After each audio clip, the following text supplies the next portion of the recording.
I was able to grow my co-founder Harry's YouTube channel from 0 to over 2,500 subscribers in just 1 month. This has led to hundreds of leads coming in to work with our agency. In this video, I'm going to be giving away the full process for how we're able to grow his channel from 0 to over 2,500 subs in just 4 weeks using our new process. I'm also going to be giving away all of the skills, all of the Claude prompts, everything you need so you can take it and run it on your own channel. So if you run a business and you want to grow a channel, then this could be the video that helps you start or even grow to places you didn't think were possible. Let's get into it. So, how did we grow a channel from 0 views to over 99,000 views in just 1 month? Well, first we broke it down into 4 separate parts. We have research, we have scripting, we have editing, and we have posting.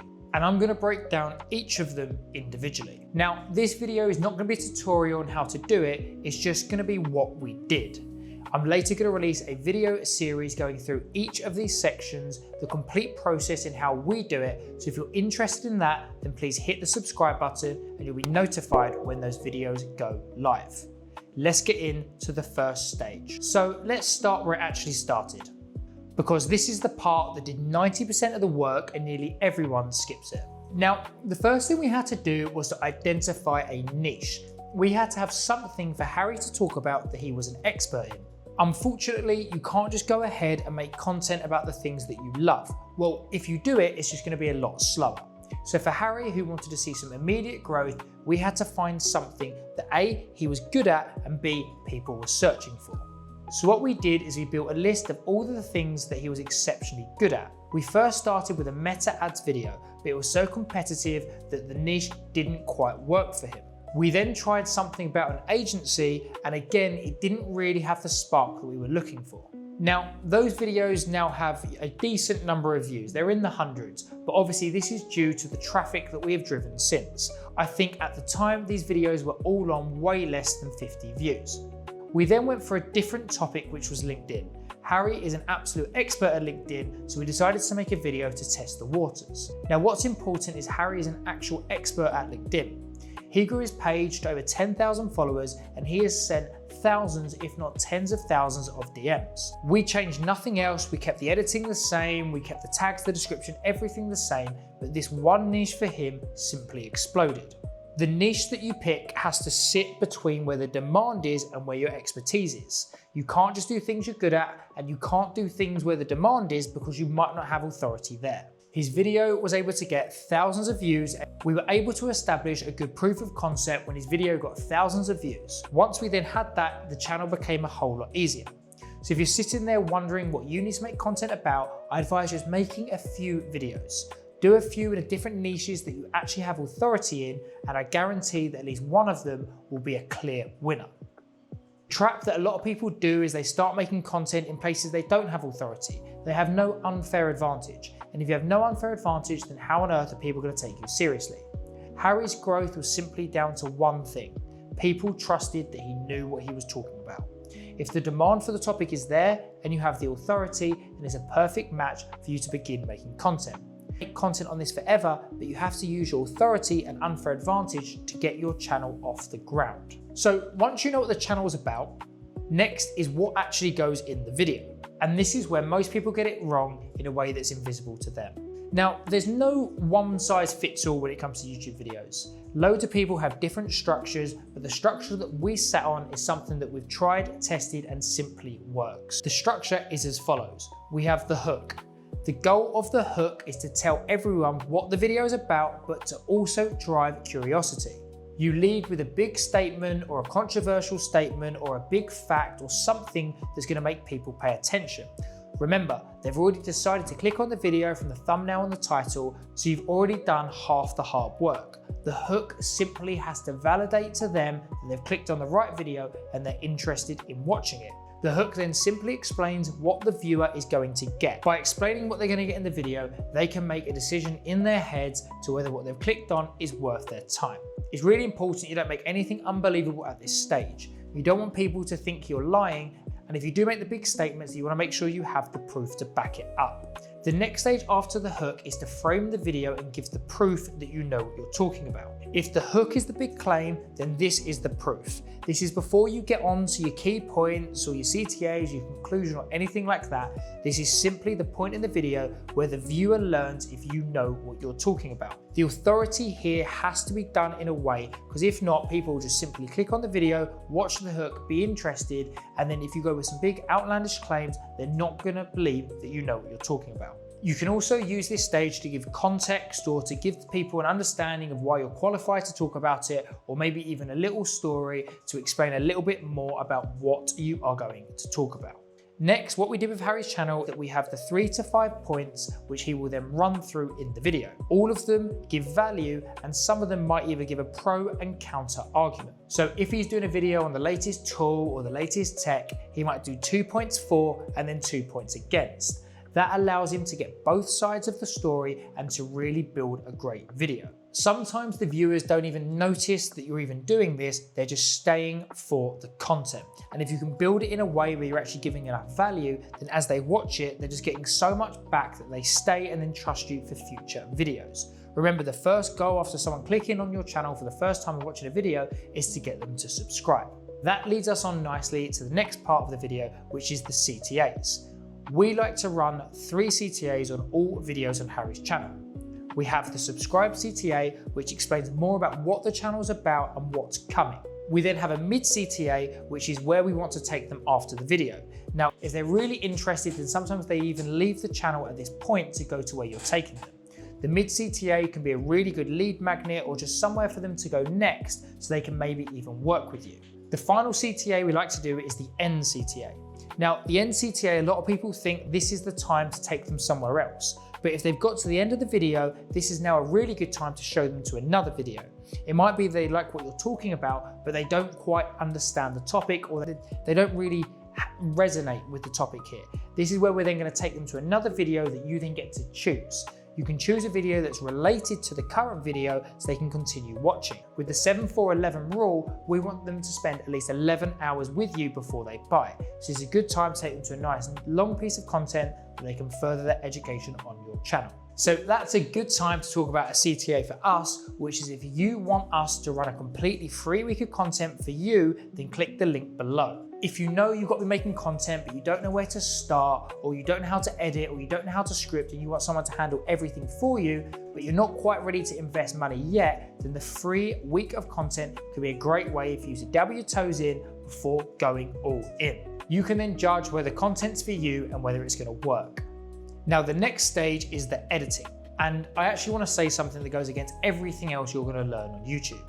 People massively overcomplicate editing. They think that their videos need to look like the new Iman Gadzhi video or Alex Hormozi video, and the truth is that there's no right way to do this, but there are wrong ways. Editing comes down to a few major points. You have pacing, you have B-roll, you have graphics, and you have music. Pacing is simply how do you want the video to go? Do you want to cut the breaths out? Do you want it to be really hyper energy? Do you want to have a nice slow video where you sit down and talk to the camera? You then have B-roll. This is things to back up what you're saying. It could be examples, it could be photos, it could be statements of your bank account if you're talking about money, and in Harry's case, it's a lot of the tools that he was using. You then have graphics. Now, graphics are the thing that separate amateur videos to professional videos. However, in the last probably 3 to 6 months, there's been a real shift of content creators getting rid of their graphics and going back to raw cut videos. Because of AI, people can do graphics a lot easier and it's not as specialist as it used to be. Therefore, it's really easy to tell when someone's using bad AI editors or even just using bad graphics in general. So by removing the graphics, not only are you removing a lot of the work, you're actually making your video sound a lot more authentic. Now, even in this video, you're going to see a use of some graphics, but we don't go as over the top as maybe what we would have done 12 months ago. Finally, you have sound. You have the music and then you have the special effects. Throughout this video and throughout a lot of Harry's videos, you're going to see a lot of sound effects that fit the right time. Again, there's no right or wrong way to do this. The goal of the editing is simple. Keep the viewer engaged long enough so you can get to your CTAs and your key points. If the viewer's not engaged, if they're bored by your content, they're going to click off a lot earlier. Now, of course, that can be to do with the content itself, but most of the time it's because of the editing. Depending on what niche you're in, there's no right or wrong way. Harry's videos are very high paced. We do that on purpose because we want to get as much education out there as we can in a short amount of time. If you're dealing with something a little bit more serious, you may be in like psychology, or you might be talking about mental health or anything like that, then obviously high-paced editing is not going to work. You're going to really slow things down, make things a little bit more dramatic, and maybe do longer video sequences. The same thing occurs with B-roll. There is no right way to do it. You can do way too much, you can do way too little, but the sweet spot is something that you're going to learn yourself. I like to use B-roll to show things I'm talking about, but I don't really like putting B-roll for the sake of it unless I feel like the video needs it. Now, you don't want long periods of just you talking to the camera because the viewer will eventually get bored. Remember, they're viewing it. And if you're viewing something, you need something to keep you stimulated. Now, everyone is trying to do more with graphics, more with B-roll. I actually think the opposite. I think if you create content, you're trying to do it for the first time, don't worry about any of the graphics. Don't worry about the B-roll, don't worry about the sound. Focus on making good content and just make sure it's cut in a way that paces well. A good test to do is when you watch your videos back and think, would I enjoy watching this? If you find yourself boring, or on the flip side, you feel like you're getting a headache from all the crazy things that are happening on screen, then maybe you've done too much. You need to find your own style. Recently, Alex Hormozi has started doing videos where they're completely uncut, it's just him talking to the camera again. He has no graphics, no edits, it is completely raw. I can really see us going back to this because AI has made it so that everyone can be a video editor, everyone can produce videos. So by removing all of that and just sitting down with a camera, there is no place to hide. You either give value or you don't. You can't get saved by the crazy Iman Gadzhi graphics to keep people watching. And then finally that moves us on to the last part, which is the least clever, but it's the one that beats everyone else because it's the one that no one else does. The cadence for Harry's video, and what cadence means is how often we're posting, is 3 videos a week. Now, if you're sitting there thinking, wow, 3 videos is a lot, you are right. But something that we've been working on really hard is to not get the videos to a 10 out of 10. If we can get the videos where we're happy with, which is an 8 out of 10 mark, we simply post them. Before, we'd have waited for the perfect video, the perfect graphics, the perfect sound, the perfect checks, and we wouldn't even be able to get probably 1 video out a week. We have found that 3 videos is the sweet spot. It's enough that he can create good quality content without going overboard, and it's also enough that the viewers, if they want to find his channel, can find him and then enjoy the content. By producing 3 videos a week, we can also find what works and what doesn't a lot quicker. If one of his videos struggles, then it's really clear to see that maybe that topic or that niche isn't very good. But don't worry, because tomorrow we have another video coming out. Harry was a little bit lucky in the way that his channel blew up early. His quality of video meant that he was in the right position when it happened, and then all of the subscribers and all of the views came. If you're sitting there and you've made 10 videos, my advice would be keep going. It takes time to build up good audiences, and just remember they only take 1 client for you to see a real win. And the best part about YouTube is that 1 viewer can equal 1 client. It's not like ads where you've got to push loads of stuff out before people start buying. Your buyers can come when your views are actually low. I think the thing that kills most channels early is they don't see momentum and then they give up. They try to produce loads of videos at the start, and then when the money doesn't come back in, they simply give up. Find a cadence that you can stick to. Set clear goals. You're going to produce 2 to 3 videos a week and actually do it.